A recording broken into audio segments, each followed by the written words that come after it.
பிரசங்கம் பண்ணிட்டு கீழே இறங்கி வந்தார். டிஎல் மூடி அமெரிக்கா தேசத்தில் எழுப்புதலை கொண்டு வந்த ஒரு மனிதன், ஒரு பெரிய எழுப்புதலை கொண்டு வந்தார் டிஎல் மூடி. டிஎல் மூடி பிரசங்கம் பண்ணினா அந்த இடம் முழுவதும் தேவ மகிமை நிரம்பிடும். டிஎல் மூடி பிரசங்கம் பண்ண சில ஜனங்கள் ஓ என்று அழக ஆரம்பித்துள்ளார். தேவனுடைய வார்த்தை அவ்வளவு விதமா புறப்பட்டு போகும். ஒரு எழுப்புதல் வீரன் டிஎல் மூடி. ஒரு நாள் பிரசங்கம் பண்ணிட்டு கீழே இறங்கி வர்றாரு. லூசிபர் இப்பதான் சொன்னா நல்லா செய்தி கொடுத்தேனே, ரெண்டாவது நீங்க சொல்றீங்க அப்படின்னு.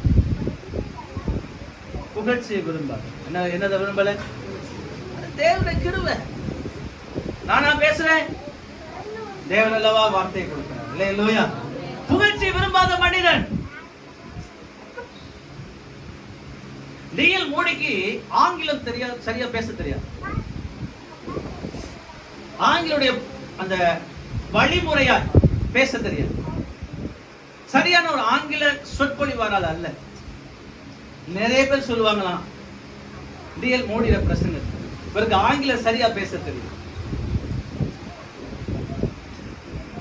அது ஒரு நாள் ஐயோ எனக்கு ஆங்கிலம் பேச தெரியல, ஆங்கிலத்துல கிராமரா கிளியரா பேச தெரியல, நான் ஒரு பிரசங்கியாரா அப்படி என்று அவருக்கு ஒரு நாளும் பிரசங்கத்தை நிறுத்த.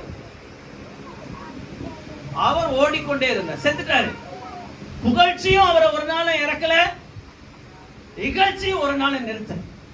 அவர் பாட்டுக்கு அவர் போய்கிட்டே இருந்தார். மாத்த வேண்டிய இடத்துல மாத்திட்டு போயிட்டார். இல்லையா?